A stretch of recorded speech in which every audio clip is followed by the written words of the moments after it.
The reality is that the change CPI would result in very real and harmful cuts for seniors and the most vulnerable in our society. And these cuts would only deepen over time, while the cost of living goes up.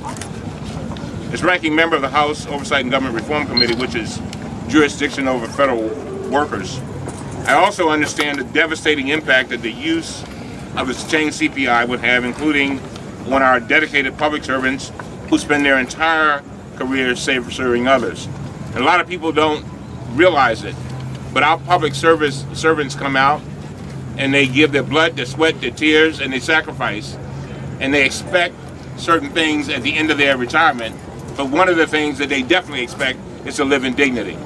Yep. For example, if we use the change CPI to calculate cost of living adjustments, a federal retiree covered by the Federal Employees Retirement System with an average annual annuity of about $1,300 would lose nearly $12,000 in benefits after being retired for 20 years, or about $32,000 after being retired for 30 years.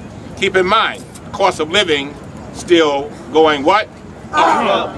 So we urge Republicans to reopen the government, which they could do in a heartbeat, by simply bringing before the House a funding measure that does not seek to take health care away from millions of Americans.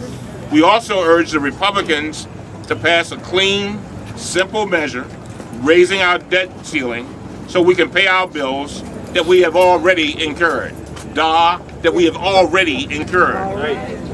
Finally, discussion of the change CPI has no place in either of these policy debates. Right. Although some good-meaning people, including my good friend, the President of the United States, may be lured into considering the change CPI in the context of deficit reduction, we should not go down that road. That's right. I will oppose, and I will urge my colleagues to oppose, a proposed switch to the change CPI. We should not reduce the retirement income that our seniors, retired veterans, and public servants have earned and deserved for any reason whatsoever.